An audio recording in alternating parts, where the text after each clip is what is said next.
Okay, guys, so with this packet, you have an article to read, and in that article, you answer these questions as you read it, and the questions are in order, so you should be able to find them. And so if you have not read that article yet, you need to pause, go and read it. It's on eClass. It should be attached to your actual copy of your packet, but go ahead and pause the video if you have not read it. Okay, so what is another word for state? Another word for state is the word phase.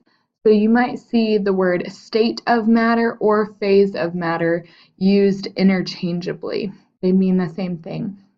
And so when it says, why do changes of phase occur, or why does it change state? And we know that the states of matter are liquid, you have solid, you have gas. You actually have several others, but those are the three that we really concern ourselves with. And so changes between these three occur due to changes in heat.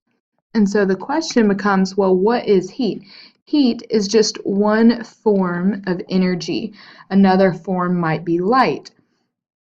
And so when we want to explain how this heat or energy flows through a material during a change in state, you would find this answer in the data table.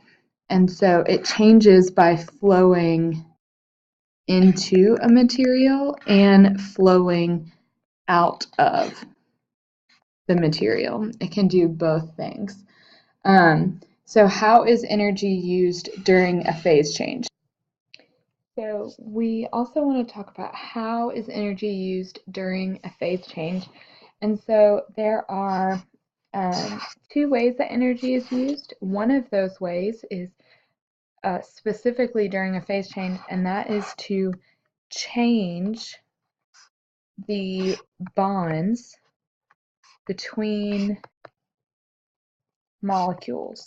And so one key thing that we want to highlight or just make note is, remember from first semester we used a particular vocabulary word to describe bonds between molecules, and they are called intermolecular forces.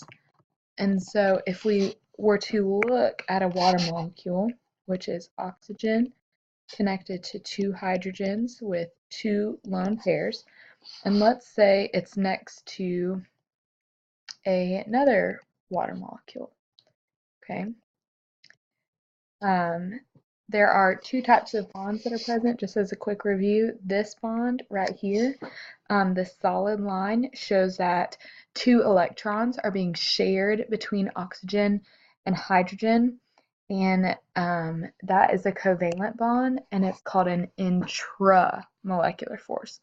So intramolecular force. But what we were talking about is how neighboring molecules can have these forces between them, okay? And that is an intermolecular force, often abbreviated as IMF, okay?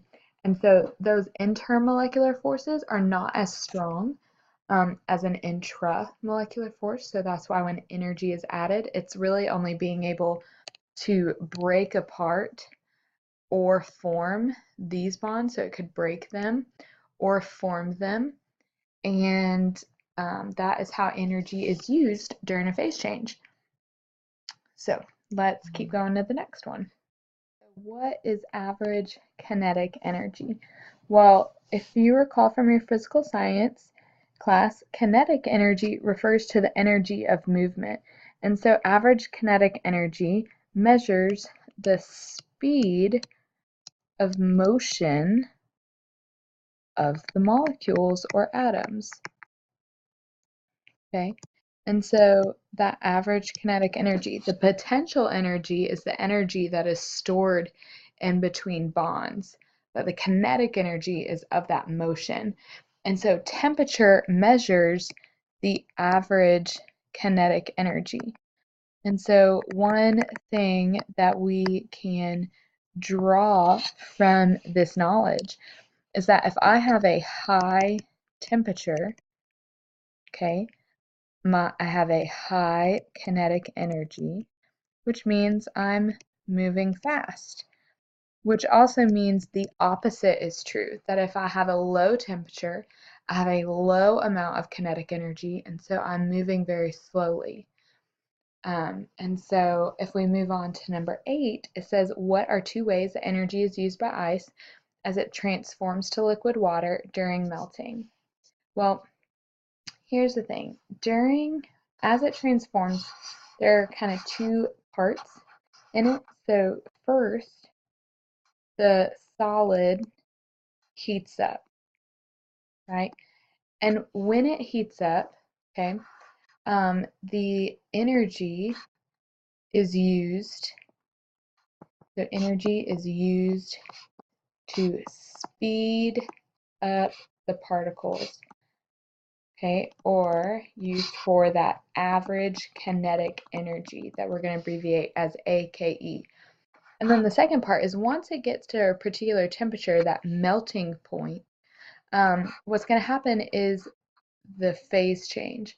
So during melting, which is a phase or state change, this is when energy is used, as we discussed earlier, to break intermolecular forces.